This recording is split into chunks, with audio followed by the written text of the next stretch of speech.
Studies show when you talk about something before you actually do it and you execute it, what it does is it gives you this subconscious satisfaction that already gives you the feeling of that thing being done. Before I run to Instagram, let me make sure I actually do it. So today we are going to be talking about disconnecting from our distractions. All right. Now, a lot of us have some compulsive behaviors that really hinder our goals and our personal growth.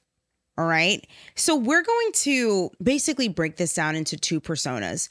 You have the vice queen, and then you also have someone that's like a compulsive talker. Now, the reason this is so important to discuss is because we really do lack, in society, self-awareness. All right. And when you don't have self-awareness, it's going to hinder your progress in any part of life. All right. So what is exactly a compulsive talker, essentially? And this is someone who is always talking about all the things they're going to do, their goals. They plan to do a lot, but they never actually ever come into fruition. You spend too much time talking, and not enough doing, not enough action. And listen, I'm not here to point the finger because we've all been there at some point or another in our lives. But it is so important that we recognize that we have to put action. The antidote to procrastination is action. You have to be able to do what you're going to say. Listen, this is coming from experience. I used to be the type of person where I needed a planner for everything. Oh, I need a budgeting planner. Oh, I need a fitness planner. Oh, I need this. Oh, I need that. I need all the gear. And parts of me still do. Okay. I need all the gear, or I feel like I can't complete a task in like the most efficient way. That's just how I was feeling. And again, work in progress, but I put action behind the things that I want to do. And I've prayed about this stuff for years, okay? Because it's like no matter how big my goals were, I was still unable to get myself to accomplish and put action behind the things that I truly wanted. And that's what some of you, I bet, are suffering with. And talking about things. See, this is another thing. We run to social media and who are we proving what to? Because some of you, I don't even know what your job is. And here you're on social media posting the cars you're driving, the moves you're about to make. You're taking a picture of the book that you just got for your LLC. Babe, it's not that expensive to get an LLC. Anybody could get an LLC. You have to stop. What is with this the searching for vanity metrics for? What is that for? I'm not understanding. It's a whole lot of talking. Then a year goes by. What did you do with that LLC? Are you promoting the business that you hyped up so much in the beginning of the year? I'd love to know. It's not adding up. And if it doesn't make sense, well, it's because it doesn't usually make sense. And this is what studies show too. Studies show when you talk about something before you actually do it and you execute it, what it does is it gives you this subconscious satisfaction, so to speak, that already gives you the feeling of that thing being done or accomplished already. So it actually can negatively impact you if you're talking about the things that you're going to do before you actually do them. It's all too premature because people, what do they want? What do some people want? They do want the praise. They do want the congratulations. And that's where that study comes from, where it gives you the satisfaction of feeling like you've already completed the task. That's where that comes from. It stems from people probably, oh, congratulations. Oh, you're about to, get this, new business. Oh, wow. Congratulations. Oh, you're going to start this clothing line. Oh my goodness. Congratulations. Oh, wow. You're going to get this car. Wow. Congratulations. It has not been done yet. Okay. So you have to watch that type of behavior where all you're doing is talking. This is getting a lot of us into trouble. Now, in order to rid yourself of becoming a compulsive talker, all right, and breaking free from this horrible personality trait is taking tangible action. Oh, before I run to Instagram, let me make sure I actually do it. Oh, let me make sure I have the business up long enough, that I'm in flow of things before I run to Instagram and I'm like talking about all the things that I'm doing. I cannot stand that. I cannot stand people that they're always showing their moves and then you're showing your moves in close friends. Like, I must be missing something here because I just don't understand. You're showing your office. You're showing your LLC book. You're doing all this stuff for why? Why is it a secret that you're doing this if it's for your business? It's not a secret, in my personal opinion. Or is it the fact that it is a little too premature and you have no idea where these things are going? If I knew I was going to start a serious business and I'm about to change my Instagram around for it, I'm going to be posting that on my real Instagram. I personally wouldn't post it at all, really, to be honest with you, until it's done. But that's what I would do if I were to do something like that. Talking too much about your goals can be very detrimental because, like I said, it's going to make you feel like you've already did the work when you haven't. You got to do the work, bud. Now, as it pertains to the vice queen, all right?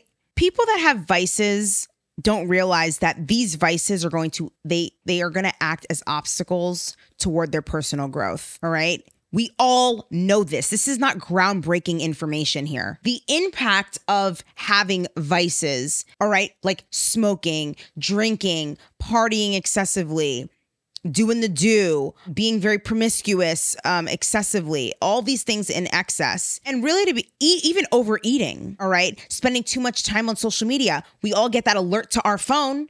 You've spent, 10 hours plus a day on social media. Your time has increased times 5 since yesterday. Like, I don't even know, but like we all see that message that we get on the iPhone. If you want, and then you're overeating, everything is done in excess because you're trying to fill a void, right? And this is the thing, like unpopular opinion, don't really care about what your opinion is, really, if I'm being honest, but all these things, all right, I understand everybody drinks. I'm not judging people for drinking, but anything you do in excess, you got to check it at the door.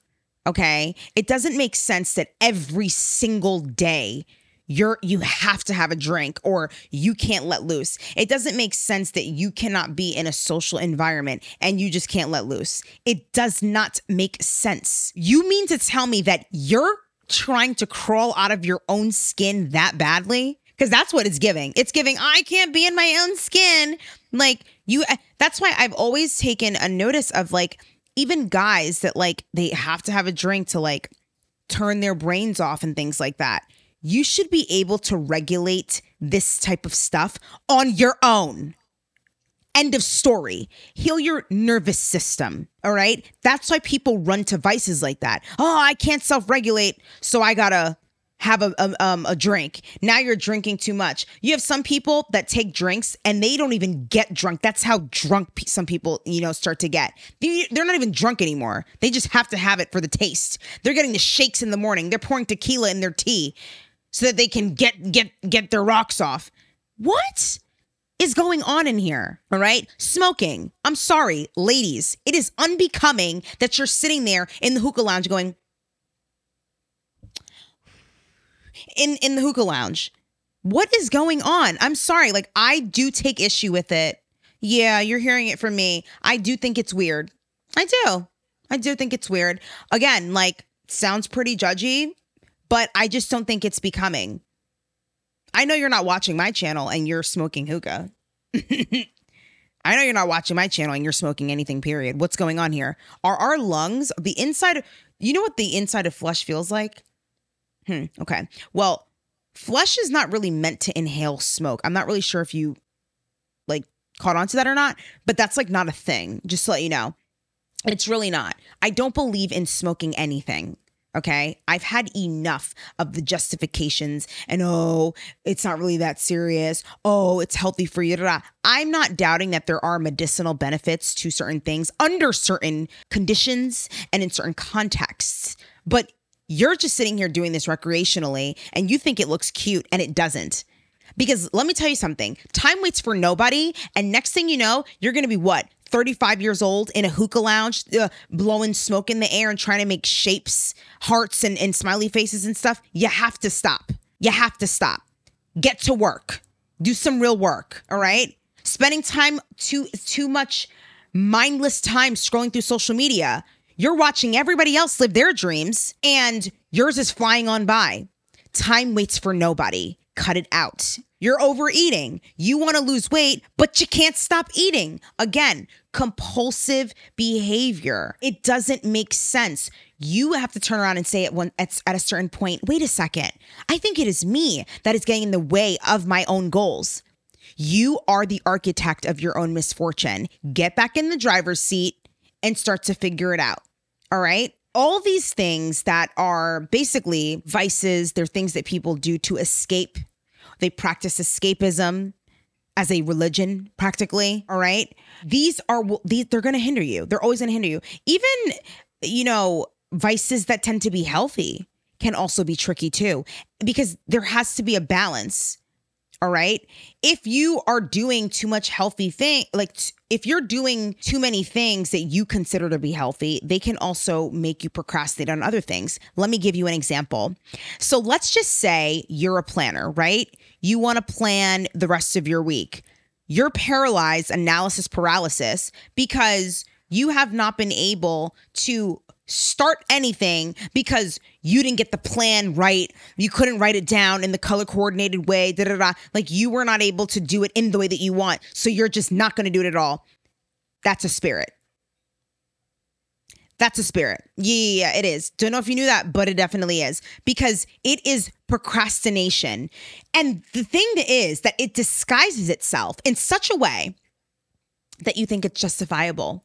Oh, well, of course, I'm not going to start anything without creating a plan first. But babe, you've been trying to plan the rest of your week for the past 2 days now. You haven't executed anything. Oh, once I clear out my drawers, my dressers, then I'm going to start writing this book. Once I do this, and you're not starting any of these things, because whenever we have a very daunting task, what our minds do is it goes into sabotage mode, which disguises itself as comfort. Your body thinks, this is uncomfortable for me. It's going to be a lot of work. I'm going to be able to execute everything I want to do, but it's just a bit too much of an adjustment for me. I don't really want to do it. So let me self-sabotage by procrastinating. Let me take a nap instead, and then promise myself that I'm just going to do it the next day. You're not going to do it the next day. You're not going to do it the next day.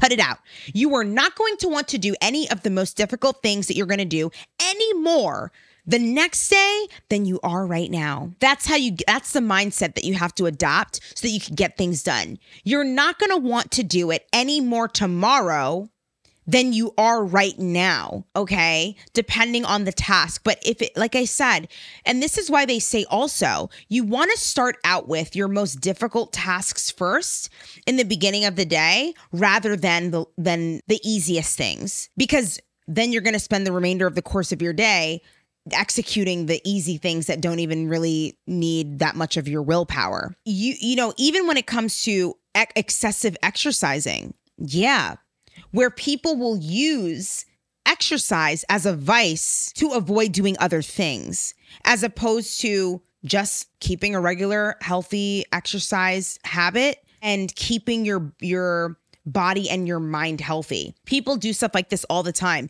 They're in the gym 24/7. How is it that I come to the gym one day at 6 a.m., you're there for a week? Okay, so you go to the gym at 6 a.m. I then randomly decide to go to the gym at midnight because I couldn't go at 6 a.m. And you mean to tell me that you're still there? What were you doing in the meantime? That's an example of how something that's a healthy vice can turn into something that is actually not healthy anymore because you're doing it in excess. What I want to emphasize to you guys is the scary fact that when you are engaging in this harmful behavior, because that's what it is at the end of the day, all right? You're doing a lot of talking and not enough walking, all right? You're engaging in a lot of unhealthy behaviors. And the scary thing is you don't see it. You don't see that, obviously, hindsight is 2020. However, I knew someone, right, that was, I'm not going to I am going to accuse him. I really don't even care. This man was an alcoholic, straight up, toe up from the flow up, okay? It got to the point, this is someone that I dated, okay? I don't drink at all. So I was just like, it was a lot for me to get adjusted to and a lot for me to get acclimated to. And he tried to convince me that I just don't get how being drunk works because I've never been drunk in my life. Okay. So I'm like, This guy goes out the night before we were supposed to go on a date. So we were supposed to go on a date on a Friday. He stayed at home with his cousin and went and just like drank essentially. And then the next date was our date. I had somewhere to be earlier in the day and we had like a plan. I don't remember what the plan was that we were supposed to do, but we had a plan of hanging out, and I go to the appointment that he was supposed to drop me off at. And I ended up having to drive by myself. He wasn't picking up any of my calls. He wasn't answering any of my text messages. I'm like, forget it. I have to be there regardless. I'm just going to go on my own. He ends up texting me in third person. Is Aisha mad at so-and-so? I'm like it. So then he ends up going in the appointment when I was there, and he had to use the bathroom because he was so hungover. He had to puke in the bathroom. Okay. I'm thinking, who just randomly decides for no reason to get absolutely hammered? And this man was 6'4". Okay. Absolutely hammered on a random Thursday night. This is what you're deciding to do? You're just getting hammered for no reason. Then he tells me he drank an entire bottle of Captain Jack? Captain Hooks. I don't know what it's called. Captain Jack. It's not Jack Dan.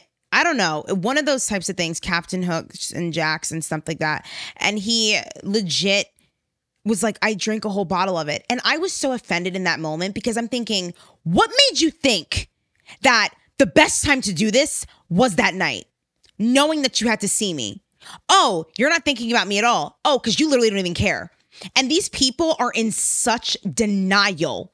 And I remember, because I didn't learn from that experience. I went to see him another time, and we couldn't, by the way, on that day, we couldn't even go on the date that we were supposed to go on because he was so hungover. He also brought me Burger King at 11 a.m. in the morning. I'm sorry. I am not eating Burger King at 11 o'clock in the morning. Are you out of your mind? Huh?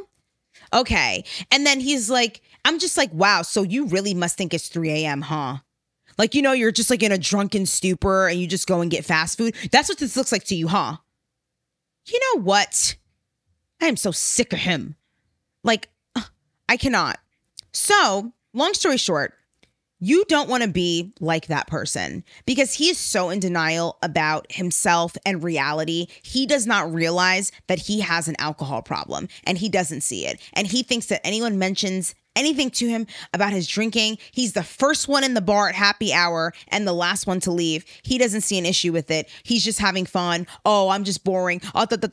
No, you're an alcoholic.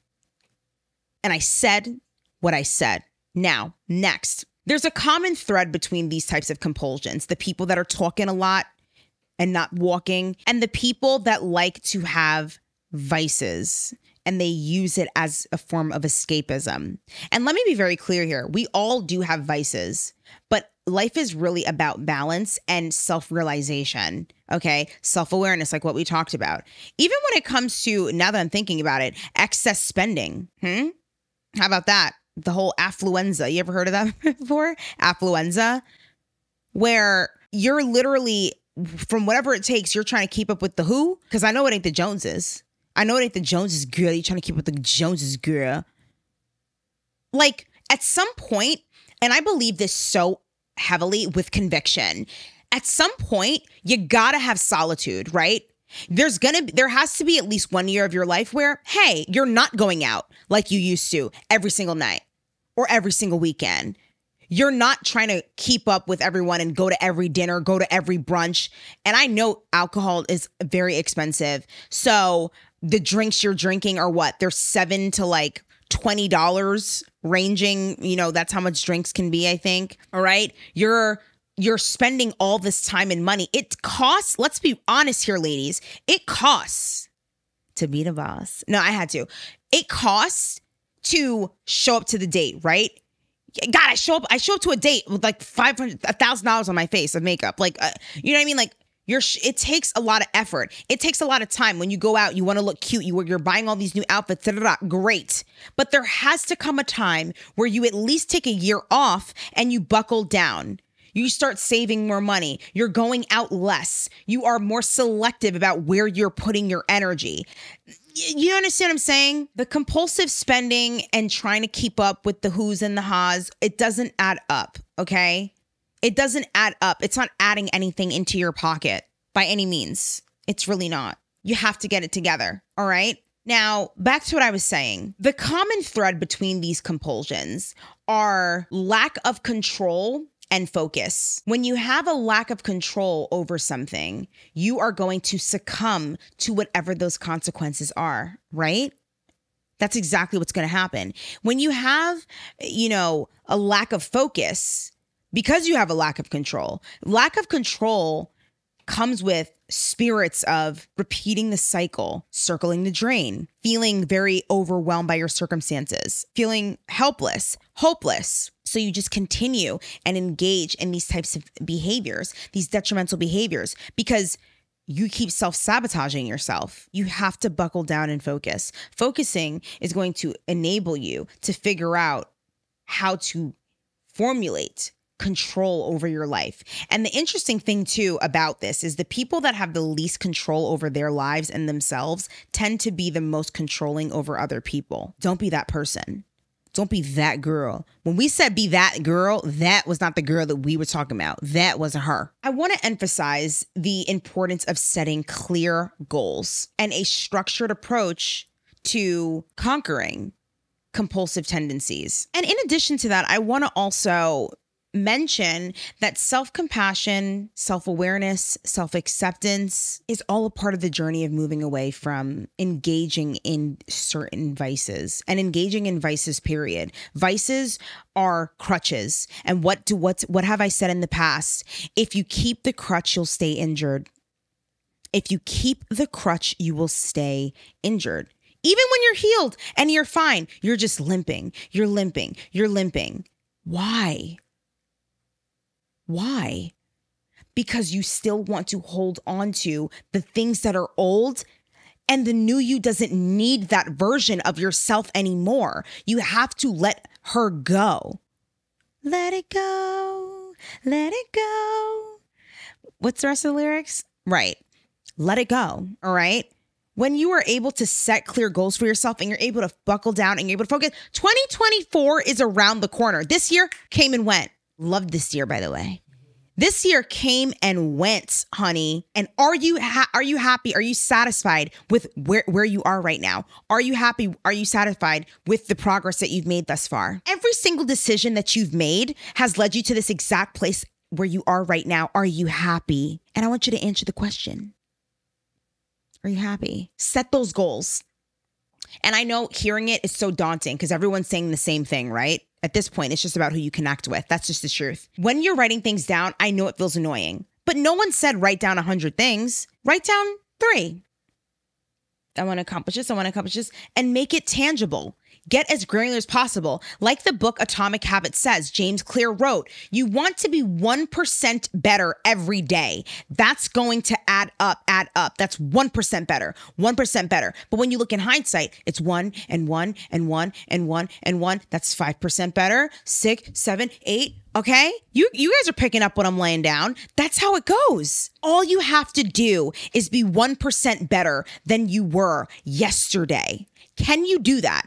Can you agree with me that you can do that? Let me know if you're watching this on YouTube in the comment section down below. If you can be 1% better, respond to this, even on the podcast. If you can be 1% better, I want to know. So that is the end of this podcast, angels.